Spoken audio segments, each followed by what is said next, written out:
नमस्कार दोस्तों। आज बात करने वाले हैं महाराष्ट्र के बारे में।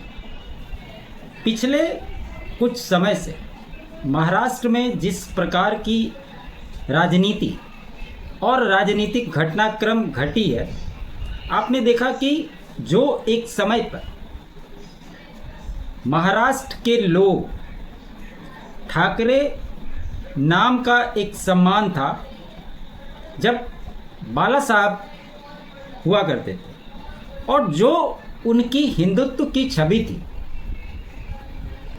उस छवि के चलते ऐसा माना जाता था कि महाराष्ट्र में अगर कोई भी, कितने भी बड़े नेता हों, अगर वो महाराष्ट्र जाते थे तो बाला साहब ठाकरे के पास जाकर मिलते थे। और ये हकीकत भी, बाला साहब की विरासत उद्धव ठाकरे को मिली और 2019 के बाद जो दगाबाजी उद्धव ठाकरे ने भाजपा के साथ चुनाव लड़ने के बाद की थी, उसका परिणाम उद्धव ठाकरे को भुगतना पड़ा। भले वो महाराष्ट्र के मुख्यमंत्री बन गए, कांग्रेस की गोद में जाकर बैठे, मुख्यमंत्री का पद मिला और पद मिलने के बाद 2.5 साल तक उन्होंने शासन किया, लेकिन उन्हीं के पार्टी के एक कद्दावर नेता एकनाथ शिंदे ने उद्धव ठाकरे की पूरी जमीन ही हिला दी। और आज स्थिति उद्धव ठाकरे की ऐसी हो गई है कि एक कहावत है ना कि धोबी का न घर का ना घाट का, वही वाली बात हो गई। लोकसभा चुनाव 2024 में जिस प्रकार से गठबंधन को सीटें मिली थी, इससे इन लोगों का मनोबल बहुत बढ़ गया था और इसी के चलते कई सारी ऐसी घटनाक्रम हुई जो बताने की आवश्यकता नहीं, वो आप लोग जानते हैं। साथ ही साथ जब विधानसभा का चुनाव होने वाला था तो ये गठबंधन पूरी तरीके से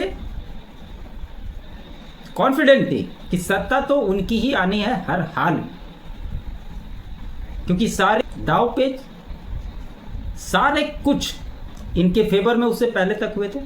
लेकिन जब विधानसभा का परिणाम आया महाराष्ट्र का, तो ये जो तीनों पार्टियां थी, इनके तोते उड़े गए। चाहे शरद पवार की पार्टी हो, चाहे कांग्रेस हो और चाहे उद्धव ठाकरे। वहां तो एकनाथ शिंदे ने उद्धव ठाकरे को अर्श से फर्श पे पहुंचा दिया और इधर खेल कर दिया अजीत पवार और वो भाजपा के साथ आ गए। और आज के समय में महाराष्ट्र में इनकी क्या स्थिति हो गई है, यह भी बताने की आवश्यकता है।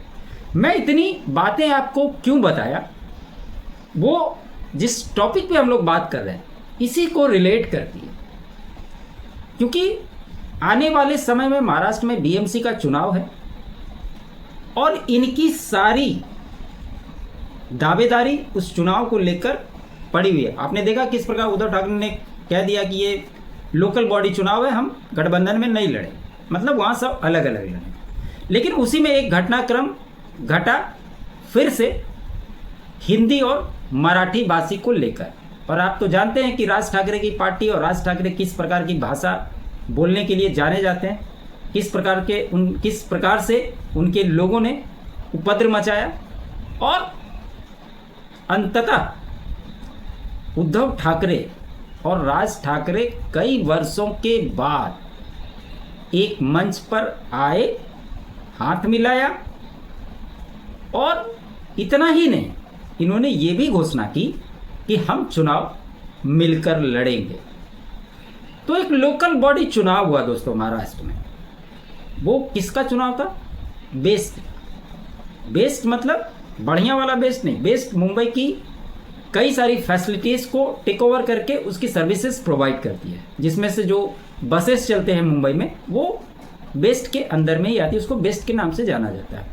कई सारी प्राइवेट जो इलेक्ट्रिसिटी कंपनी है उसको भी ये चलाती है। और अगर इसका फुल फॉर्म मैं बताऊं आपको तो बेस्ट एम्प्लॉयज़ कोऑपरेटिव सोसाइटी इसका नाम, इसी का चुनाव था। बहुत छोटा सा चुनाव था, 21 लोग इसमें, 21 सीटें हैं और इसमें उद्धव ठाकरे और राज ठाकरे मिलकर चुनाव लड़े थे। मतलब जिस लोकल बॉडीज को सपोर्ट कर रहे थे ये दोनों, वो लड़े थे, महायुति थी, और एक जो थे वो यूनियन समर्थित उनकी एक पार्टी थी, शशांक राव। तो इस चुनाव के परिणाम 18 तारीख को इसके चुनाव हुए थे और मंगलवार को इसके नतीजे आने थे। चूंकि बारिश हो रही थी इसलिए लेट तक गणना हुई, देर रात इसके चुनाव घोषित हो गए। इसमें शशांक राव वाली जो यूनियन समर्थित शशांक राव की जो लोग थे, 21 में से 14 सीट पर वो विजय रहे और 7 सीटों पर महायुति समर्थित जीती। शशांक राव के बारे में कहा जाता है कि उनके जो फादर थे वो बीजेपी में रहे हुए हैं, कद्दावर किसान नेता रहे हैं। ये भी एक समय पर भाजपा के साथ जुड़े हुए या पूरा भाजपा समर्थित ही व्यक्ति हैं। भाजपा वाली ही मानसिकता है, हिंदुत्व की भाषा बोलते हैं। और सबसे मजेदार बात ये चुनाव तब हुआ जब महाराष्ट्र में एक बार फिर से लोकल वर्सेस हिंदी भाषी करने का मुद्दा उठाया और इनको लगा कि अब तो जो महाराष्ट्र के लोग हैं, जो मराठी मानुस, वो तो हमारा सपोर्ट करेंगे क्योंकि हम तो एक ब्रांड है ठाकरे, तो हमको छोड़कर कहाँ जाएंगे। और सबसे मज़ेदार बात इस चुनाव की ये है कि ये महाराष्ट्र मुंबई के अंदर का चुनाव था और ये कहीं ना कहीं एक संकेत है कि कहीं ऐसा ही कुछ बीएमसी के चुनाव में ना आ जाए। इसलिए इस चुनाव में देवेंद्र फडणवीस और शशांक राव ने मिलकर जबरदस्त खेल कर दिया और जो ठाकरे बंधु थे उनको बुरी तरह से रगड़ दिया। इसके बारे में अगर आप बेस्ट के बारे में मैं थोड़ा सा आपको बता दूं, ये सार्वजनिक परिवहन कंपनी के रूप में है। इन्होंने इसके अंतर्गत ट्राम सर्विस जब चलती थी, इसकी स्थापना 1873 में ही हुई। तो उस समय में ट्राम चलता था, 1873 से 1964 तक इसका परिचालन हुआ। फिर ट्रॉली बसेस जो चलती थी उसका 1962 से 1971 तक परिचालन किया इसके अंतर्गत। बस सर्विसेज 1926 से जो चालू हुई वो वर्तमान समय तक चल रही है। और बिजली के बारे में जो मैंने बताया, यह भी काम 1905 से शुरू हुआ और वर्तमान समय तक इसकी देख रेख कर रही है। इसके करीब करीब 44,000 एम्प्लॉय है, ये 2005 का आंकड़ा कहता है। और जो 2004 के फिगर आउट दिए गए, इनकी जो इनकम है 2353.4 मिलियन डॉलर, करीब करीब 538.7 मिलियन यूएस डॉलर, ये 2004 का आंकड़ा कहता है। तो जनरली आपने देखा होगा कि जो प्राइवेट कंपनियां होती है, चाहे वो बिजली को मेंटेनेंस करे, बसेस को मेंटेन करे, वो जनरली घाटे में होती है। लेकिन ये मुंबई की जो संस्था है बेस्ट, ये प्रॉफिटेबल कंपनी। तो इसी के अंतर्गत जो कर्मचारी आते हैं उन्हीं का इलेक्शन था। इसमें 18 अगस्त को वोटिंग हुई थी। मतगणना मंगलवार को प्रस्तावित थी, लेकिन भारी बारिश के कारण देरी से शुरू हुई और देर रात परिणाम घोषित किया गया था।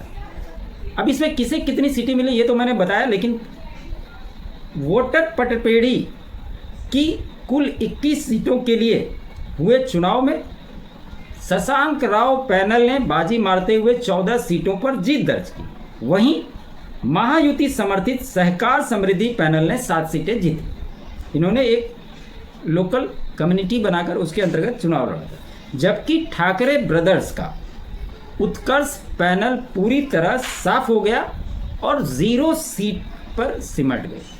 जबकि पिछले 9 सालों से इन पर उद्धव ठाकरे की पार्टी का कब्जा था और ये 0 पर सिमट गए। उद्धव ठाकरे की शिवसेना की बेस्ट कामगार सेना और राज ठाकरे की एमएनएस की कामगार कर्मकार सेना ने गठबंधन बनाकर उत्कर्ष पैनल उतारा था। दूसरी ओर महायुति ने बीजेपी विधायक प्रसाद लाड, प्रवीण दरेकर, नीतीश राणे और सिंधे गुट की किरण पावस्कर की ताकत को मिलाकर सहकार समृद्धि पैनल बनाया गया, जिसको कि उतारा गया था। वहीं बेस्ट वर्कर्स यूनियन समर्थित शशांक राव पैनल ने भी सभी 21 सीटों पर उम्मीदवार खड़े किए और शानदार जीत दर्ज की। इन नतीजों से साफ है कि ठाकरे ब्रदर्स की पहली चुनावी साझेदारी अग्नि परीक्षा में नाकाम रही और उन्हें भविष्य की राजनीति में नई रणनीति बनाने पर मजबूर कर दिया। मतलब उन्होंने जो प्रोपेगेंडा बनाया, मराठी मानुस की बात उठाई, वो पूरी तरह से फ्लॉप हो गया। और अगर ऐसा स्थिति रह गया तो बीएमसी चुनाव में भी इनकी यही हाल होगी। अब देखिए, जीत के बाद बीजेपी की तारीफ होती है। वो कैसे? मुंबई बीएमसी चुनाव से आए पहले रिजल्ट में हीरो बनकर उतरे शशांक राव की खूब चर्चा हो रही। उन्होंने बेट पतपेड़ी चुनाव से जीत हासिल करने के बाद बीजेपी की तारीफ की। बेस्ट पतपेड़ी के चुनाव मुंबई की भाषा विवाद और मराठी अस्मिता के मुद्दे के गरमाने के बाद हुए थे। बीजेपी और महायुति के दूसरे दल ठाकरे ब्रदर्स के शून्य पर सिमटने के बाद हमला भी बोल रहे हैं। बीजेपी बेस्ट के टेस्ट जैसा हाल निगम चुनाव में होने का दावा कर रही है। बेस्ट के चुनाव में शिवसेना, यूबीटी और मनसे के पैनल के ऐसे वक्त पर हार हुई है जब पिछले 9 साल से उद्धव पार्टी की पार्टी यहाँ पर कब्जे में। तो जो लोग इतनी भूमिका बना रहे थे, उनकी भूमिका पूरी तरह से फ्लॉप हो गई और देवेंद्र फडणवीस ने एक बार फिर दिखाया कि महाराष्ट्र किस प्रकार से लीड किया जाता है। हाँ, ये अलग बात है कि कभी कभी देवेंद्र फडणवीस को मन करता है कि उद्धव ठाकरे उन्हीं की तरफ हो जाए, लेकिन इसके बारे में भी हमने पहले वीडियो बनाया था, उसमें बताया था कि उनको पूरी तरीके से जिस प्रकार की भाषा मर्यादा को तार तार करने वाली भाषा उद्धव ठाकरे की पार्टी ने भाजपा नेताओं यहाँ तक कि नरेंद्र मोदी तक के लिए निकाली है, इसमें ये बात तो तय है कि भाजपा हाईकमान पूरी तरीके से निश्चिंत है कि इसको किसी भी कीमत पे लेना नहीं है। और इसी वजह से प्रधानमंत्री को हस्तक्षेप करना पड़ा, देवेंद्र फडणवीस को चेतावनी देनी पड़ी कि जो आप कर रहे हो वो बिल्कुल गलत है। जो हमारे साथ हैं उनके साथ आपको सामंजस्य बैठाकर चलना पड़ेगा, इसी में आपकी भलाई है। और ये बात देवेंद्र फडणवीस को समझ में आ गई, ऐसा प्रतीत हो रहा है इस चुनाव को देखते हुए। अब तो कहा यह जा रहा है कि राज ठाकरे जो है वो भी कह रहे हैं कि लगता है कि उद्धव ठाकरे के साथ आकर हमने गलती कर दी, हमको साथ नहीं आना चाहिए था। तो भैया, साथ नहीं आना चाहिए था तो अभी कौन रोका हुआ है साथ में आने से? अलग जैसे थे अलग हो जाओ। और राज ठाकरे भाजपा के लिए कभी कोई चुनौती थे नहीं, है नहीं, बन भी नहीं सकते। लेकिन उनकी जो तिकड़मबाजी है वो बर्दाश्त से बाहर की। और ऐसे में मेरा ये मानना है कि उनको कुछ भी हो जाए, किसी भी एंगल से बीजेपी को सपोर्ट नहीं करना चाहिए, क्योंकि विधानसभा में अपने बेटे को उतारा था, वहाँ पर सिंधे गुट के चुनाव लड़े थे, जबकि देवेंद्र फडणवीस चाह रहे थे कि वहाँ पर कोई भी कैंडिडेट ना उतारे, और ये करके बहुत अच्छा किया गया। कि अभी तो स्थिति ऐसी है कि कहीं के नहीं है तब ये हाल है। अगर ये लोग के पास पावर आ जाए तो ये लोग महाराष्ट्र में क्या उत्पात मचाएंगे आप कल्पना कर सकते हैं। और निश्चित तौर पे इनको निपटाने का पूरा खाका तैयार हो गया है। और बीएमसी से जैसे ही सत्ता से बाहर जाएंगे और इनको जैसे ही कंट्रोल किया जाएगा, ये जितने भी माफिया या अन्य तरह के लोग वो भी अपने आप कंट्रोल में आ जाएंगे। ये बात को याद रखिएगा। तो खबर छोटी है, लेकिन महाराष्ट्र के हित से अगर आप इसको देखेंगे तो खबर बहुत इम्पॉर्टेंट है। तो उम्मीद करता हूँ दोस्तों मेरा ये विश्लेषण आपको अच्छा लगा हो। अच्छा लगे तो लाइक ज़रूर कीजिएगा, अधिक से अधिक शेयर कीजिएगा। चैनल पे नए हैं तो चैनल को सब्सक्राइब कर लीजिएगा।